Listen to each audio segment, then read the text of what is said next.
بالکل هیچ پروایی نداره، هر دوش حکم شریعت است. و کلنا آتینا، به هر کدام داده بودیم حکما توانمندی فیصله کردن امور که به اساس عدالت فیصله بکنه. داود علیه السلام هم به اساس عدالت فیصله کرده بود، اما مصلحت در فیصله سلیمان علیه السلام زیاد بود. و علم داده بودم به هر کدامشان، علم بالای قضایا، بالای حل کردن مشکلات و امور مردم.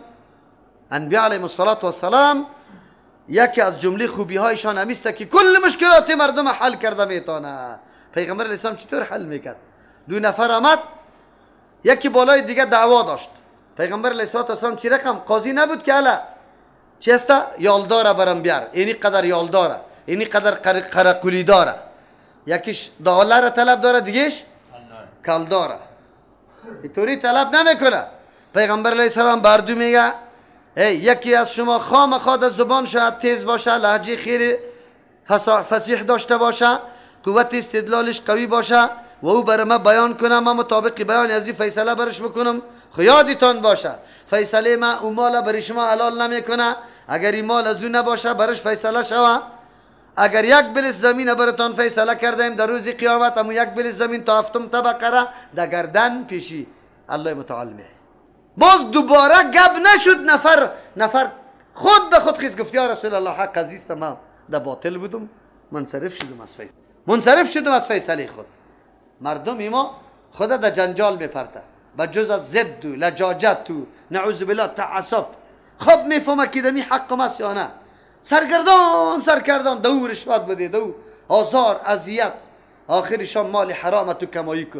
به اولاد خود فقط میراث حرام بگذار که همیشه صدقه کنه قبول نشوه، در روی تو زده شوه که این مال دارایی را تو حرام برش کمایی کرده بودی یا از پیش صدقه میکنه قبول نمیشه. من تعجب میکنم به یک تعداد مردم خوش هستن، خوش بکیستن. وزیر صاحب ما، وکیل صاحب ما بسیار خدمتی قومی خود کرده. چی خدمت کرده؟ خانه را در کابل داده، زمین ها را غصب کرده، نقشه کرده برشان داده، توزیع کرده. سالای مردم در زمین های غصب ساکن ساخته، نماز دیش بخونه، صدقات بکنه. خودت تو فکر بکن. وزیر صاحب در قومی خود خیلی زیاد خدمت کرده، 12 پاس شهادتنامه غلطی ماستری را برش جور کرده، مقرر کرده با دروغ.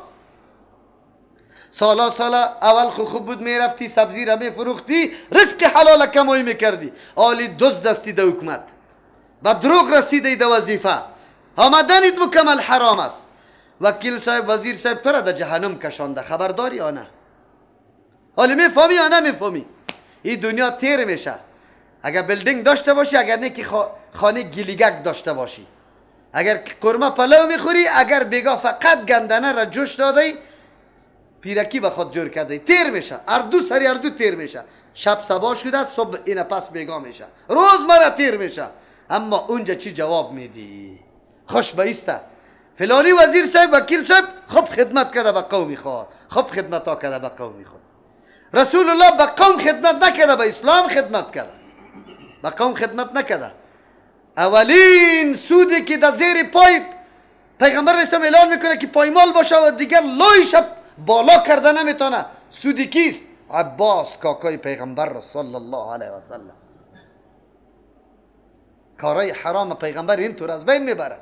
اینطور نمیگه که از دیگرها چی شوه، از خودی گیم باقی باشه. امروز همی گپاست. تمام روز شوراهای محلی جور بشه. شورای محلی چرا؟ حقی خودم میگیریم. از کجا میگیری؟ کدام حق؟ بسیار مهم است در زندگی انسان اوش کنه پشتی قماندان بازی نگرده، بره در خانه گلی بشینه، بره کرا بده، امو سبزی فروشی تا نبکنه، ساجقی تا نبفروشی، خلیکین پشتی همی بلدنگا و لنجرا نگرده. چرا؟ بگوی جهنم به خود نخری، آتش به خود امیالی سری خود در نده، نفروزه. این زندگی است، این حیات تیر شده نیست. رزق الله در زمه گرفته، مسیر حلال تعقیب که الله برات میده، یا کم یا زیاد برات میرسه، ولی نکو اسباب جهنم در گرد نپیچان، اسباب جهنم. خود تاسف است که سری نکته ها هر کس سرش خلاص نمیشه. چرا؟ پرده های چی؟ بگوی عیش و عشرت و شهوات امی زیرکی عقل افروخته شدن عقل مکمل گم کده ایج بیرون نمیه. از امو خاطر در نیشه هستن. در نیشه نمیفهمی یعنی پیدا کده رایسته. از کجا پیدا کنه؟ راه ها و دسیسا جور کده رایسته. راه ها و دسیسا جور کده رایسته که پیسه مفت بر خود بگیره. خب من تعجب به قاضی وقت میکنم. او قاضی ها در کدام مسند نشسته؟ شما را به الله قسم در اونجا ترازو را عکسش کشیده. ترازو را برای خود سری خود سند هم قایم کرده. و اقیم الوزن بالقسط ولا تخسر المیزان. در این ترازو خساره نکو اما تو گرفتی.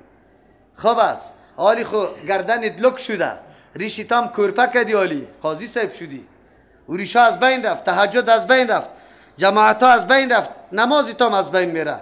باز میبینی آخری امر در کدام سرحد میرسی. یادت باشه اگر کلمه در زبانت آمد من بگم بشک کلمه در زبانت نمیاد، در آخری عمر مردن تام در کجا میشه؟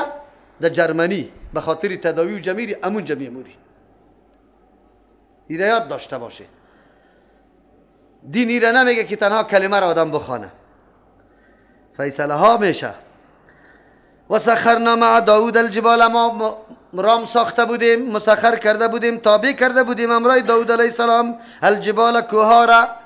الله متعال به طریق معجزه کوها را هم مسخر کرده بود. یسبحنا که تسبیح پاکی بیان میکرد. و الطیر پرنده ها را مسخر کرده بودیم که پاکی الله را بیان میکرد. زمانی که داود علیه السلام پاکی را بیان میکرد دو توجیه است. یک توجیه است داود علیه السلام آنقدر خوش آواز بود زمانی که شروع میکرد زبوره صدای شنکاس پیدا میکرد در کوه قاده و در جایی که قاده باشه صدای انسان چی میکنه دیگه. عجیب یک زمزمه پیدا میشد در صدای کی؟ داود علیه السلام. لیکن راجع قولی است که نه، اینمی چیزایی که اینمی کویی که به نزد ما گویا نیست، در فکر ما که هیچ گپ زده نمیتونه. الله متعال یارا چیست؟ در گپ میاره، بالکل گپ زده میتونه. زمانی که داود علیه السلام زبور ذکر میکرد کوه هم قطش یک جای بود، پرنده هم قطش ذکر میکرد. قرآن کریم درس میده ای انسانا امو چیزایی که مکلف نیسته، لیکن زمانی که به هماهنگی پیغمبر برابر میشه با وصفی که مکلف نیسته همراهی پیغمبر میکنه، در ذکرش در ذکر همراهی پیغمبر میکنه ولو که مکلف هم نیسته. تو انسان چرا همراهی پیغمبر را اعلام میکنی؟ او خود تنها زمزمه و همی چیزی که بیان میشد قطش هماهنگی میکرد، تسبیح و پاکی الله متعال بیان میکرد. خب شما همراه انبیاء علیهم السلام چرا دعوت انبیاء علیهم السلام چرا نمیفهمی؟ هماهنگی قطع از وان نمیکنی. و کنا فاعلین، کسی سوال میکنه که کو چطور تسبیح بیان کنه یا پرنده؟ الله متعال سوالی تا جواب میگه ما بودیم و کنا فاعلین، ماستیم کننده کارا. تعجب دهی نکنه چرا که هر کار الله بخواه کرده بله کم قطش چی میکنه؟ زمزمه میکنه تسبیح را. برای رسول الله صلی الله علیه وسلم ابن مسعود رضی الله عنه میفرماید که سنگریزایی که در دستی مبارکی رسول الله بود چی میگفت؟ تسبیح سبحان الله میگفت. خودی سنگریزا سبحان الله میگفت. گنده درخت چی کرد؟ گریان و فریاد کرد زمانی که به پیغمبر علیه السلام چی جور شد؟ منبر جور شد، گریان میکرد. فهمیدی؟ و علمناه صنعت لبوس، تعلیم داده بودیم به داود علیه السلام ساختن لباس ها را، یعنی او اسلحه که پوشیده و در گردن انداخته میشه که ما و شما از او تعبیر بس ذریع میکنیم. لکن برای شما الله میگه این تعلیم الله برای داود علیه السلام برای فایده مخلوق الله است. از این معلوم میشه که پیش از این صنعت نبوده یا صنعت بوده. خب به این کیفیتی که داود علیه السلام جور میکنه که هیچ نوع مرمی و چیست تیر و شمشیر سرش کار نمیکنه، چرا و سبک باشه؟ چرا؟ به خاطر که القلقه بوده. این فقط خصوصیتی کی بوده؟ داود علیه السلام الله برش تعلیم داده بود. معلوم شد که تمام صنعت ها را تعلیمش اصل کی داده؟ الله متعال. نجاری را کی اول شروع کرد؟ نوح علیه السلام شروع کرده بود. کسی میگه نه ادریس علیه السلام اول بود. لتحسنکم من باسکم که شما را نگاه کنه حفاظت کنه سپر برتان بگرده من باسکم از کارزار و جنگایتان زمانی که شما جنگ میکنه شما محفوظ بمانه تیر سرتان اصابت نکنه شمشیر نخوره اینمی قسم مرمی نخوره فهل انتم شاکرون آیا شما شکرگزار هستی این نعمت الله را در نظر میگیری که موحد شوه عقیده توحید الله را بپذیره یعنی نیگه پادا یادتانم نمیاد ولی سلیمان تابع کردیم برای سلیمان علیه السلام الریح باد عاصفه تند این اصل الله متعال بیان میکنه که تندم تابع کردم نرم خب بیازو تابع بود بیازو تابع ازو بود تند با بتند که طوفان است که هر چیز میده و دلده میکنه عموم تابع فرمانی کی شده بود سلیمان علیه السلام این کل کارا را کی کرده بود انبیاء علیهم السلام یا الله کرده بود برای تصدیق نبوتی انبیاء علیهم السلام معجزه بوده معجزات در اختیار کیست الله در اختیار پیغمبران است نه تجری کی میوزید بامره به فرمان سلیمان علیه السلام الى الارض و چی به طرف او سرزمینی که التي بارکنا فیها که ما دو برکت انداختیم طرف سرزمین شام فلسطین حرکت میکرد سلیمان علیه السلام و کنا بكل شیء عالمین ما بودیم به تمام چیزها علم داشتنی همه چیز میدانستیم اطرام نبود که سلیمان علیه السلام کدام باد یک طرف و طرف شود بلکه مقصد و اراده سلیمان علیه السلام فهمیده میشد الله متعال میگه باد همو طرف متوجه میکردیم حرکت سرعت باد مطابق فرمان سلیمان علیه السلام زود میرفت یا بطی میرفت به سرعت میرفت یا کدام سمت میرفت کلش الله میگه ما علم بودیم مطابق خواست سلیمان علیه السلام همو طور آماده میشد و من الشیاطین من یغوسون له از شیاطین یعنی تابع ساختیم از جنیات من او کسی را یغوسون که غوطه میزدن له برای سلیمان علیه السلام برای کشیدن چیست زیوراتی که در قعر دریا بود و یعملون عملا میکردن کارای دون ذالک غیر از کارا متنوع کارای دیگر هم سرمی جنیات سلیمان علیه السلام میکرد چرا شیطان خاص جنس جن است یا اجسام لطیف است که از آتش پیدا شده یعنی غالب عنصرش آتش است خب اینجا مراد شیطانا را گفته اما جنیاتی که سرکش بود الله متعال او را تابع کی ساخته بود سلیمان علیه السلام نه کل جنیاتی که مؤمن بود کارهای خوب میکرد واره نه امی کسایی که فساد شروع میکرد سبب تمرد و سرکشی میشد امیار الله تابع به سلیمان علیه السلام ساخته بود و کنا لهم حافظین ما بودیم برایشان حفاظت کننده ورنه جنات شیاطین خود کی یک لحظه آرام نمیشینه ضرر میرسانه لیکن سلیمان علیه السلام از همین جنیات کی حفاظت میکرد الله متعال در مورد سلیمان علیه السلام در بعضی تفاسیر اسرائیلیات خیلی زیاد گفته شده در مورد داود علیه السلام اما اساس نداره قرآن کریم اینمی مقدار گپ میزنه که بله جنیات شیاطین تابع سلیمان علیه السلام بود سلیمان علیه السلام بعضی کارهای خود در سر میرسانید که حتی تعمیر بیت المقدس هم توسط کی شده اینمی جنیات شده و بعد از وفات سلیمان علیه السلام تا یک سال هم آگاهی نداشتن که سلیمان علیه السلام فوت کرده بلکه همون کار چی کرد در سر رسانید به خاطر که ثابت شود که جنیات علم غیب نداره و ایوب اذ نادى ربه و دیگه قابل یادآوری است داستان ایوب علیه السلام برای از اینکه مردم عقیده توحید فرا بگیرند و بدانند که مشکل کشا و شفا دهنده غیر از الله متعال دیگه کس نیست چرا ایوب علیه السلام هم به مشکلات خیلی زیادی روبرو شده مال اولادش کلش از دستش رفته خودش در مرضای متنوع مبتلا شده سخت حالت ناگوار سرش آمده اما به کسی دیگه سجده نکرده نه به کسی دیگه آواز کرده بلکه به یک الله متعال آواز داده دو درس بر ما میده انسان در زندگی فراز و نشیب میایه بس اوقات مالت نیست اولادت نیست خودت مریض میشی حالات خیلی تنگ میایه که حتی حوصله را از دست میدی لیکن بعد حوصله را از دست ندی و این علامه نمقبول بودن تو به نزد الله نیست دشمن الله نیستی علامه دشمنی نیست چرا که ایوب علیه السلام پیغمبری الله بودی تو حالات سرش آورده تو باید درس بگیری این علامه دشمن بودن تو برای الله نیست تو باید رای ایوب علیه السلام دا پیش بگیری، از صبر استقامت کار بگیری. پیغمبران الله اینطور فراز و نشیب سرش آورده، تو را آورده. دوم در صبر ما میده خیر ده اینطور مشکلات انسان به کدام طرف رجوع بکنه. به حالات ایوب علیه السلام ببی که در کدام طرف رجوع کرده. و ایوب اذ نادا، و ما قابل یادآوری است داستان ایوب علیه السلام. اذ نادا ربه، زمانی که آواز داد به پروردگار خود بعد از اینکه مبتلا شد به یک مرضی سخت. البته در بعضی تفاسیر مرضی کرمه میگه، این گپ غلط است، توهین به شان انبیا علیهم السلام است. الله متعال پیغمبران خدا از امراض توهین آمیز مکمل محفوظ و مسئول نگاه کرده. کرم در وجود انسان پیدا شدن این توهین به شان پیغمبران علیهم السلام است، این گپ غلط است. بله مریضی سخت سرش آمده بود، اما مریضی سخت سری رسول الله آمده بود. زبانی که وفات میکرد آنقدر تو او را گرفته بود که هیچ پرسان نکو. و پیش از وفات خود زمانی که از تو به هوش آمد، عایشه رضی الله عنها را سوال میکنه مردم کجاست؟ گفت مردم در نماز انتظار تو را بکشه. خست الا برای ما آب تیار کنی، رفت غسل کرد.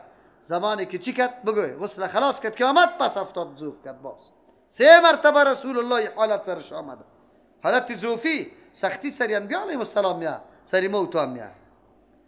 خیر یا ایوب علیه السلام چطور مشکل خود حل میکنه؟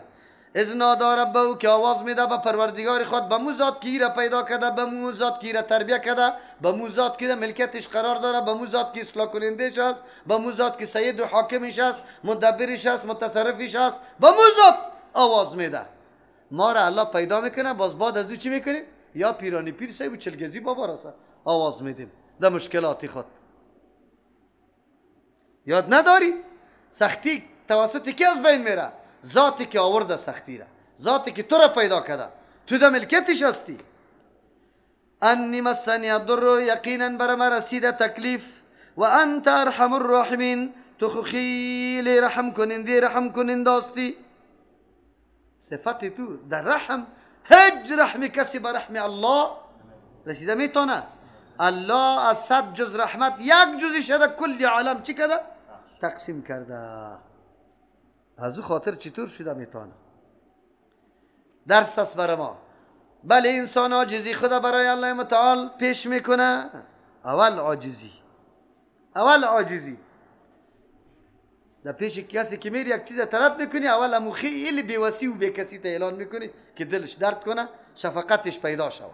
یک و ایره تواصل میگه با عاجزی، اعلان عاجزی خود، مثل که زکریا علیه السلام هم با ظروف عاجزی خود تواصل کرده بود، ایوب علیه السلام هم تواصل کرد. این تواصل چیست؟ مشروع. چی است؟ انبیا علیه السلام تواصل کرده. و بعد از او صفت کامله به الله ثابت میکنه که یا الله غیر از تو دیگه کس نیسته که سر ما رحم بکنه و مرا مورد رحمت خود قرار بده، این حالات مرا دیگرگون بسازه، انقلاب و تغییر در وجود ما بیا، کسی دیگری نیست. و انت، تو نه کسی دیگره، ارحم الراحمین، تو نه کسی دیگره، ارحم الراحمین، رحم کننده هستی. به الله صفت کمال ثابت میکنه، دعا طلب میکنه. مشکل کشا و حاجت روا تنها کیست؟ الله متعال است. سوال شکایت خوب نیست. ایوب علیه السلام شکایت چرا میکنه؟ در حالی که خود قرآن کریم هم در سوره صافات اونجا متحذیر کرده، سوره صافات، که او صاحب چی بود؟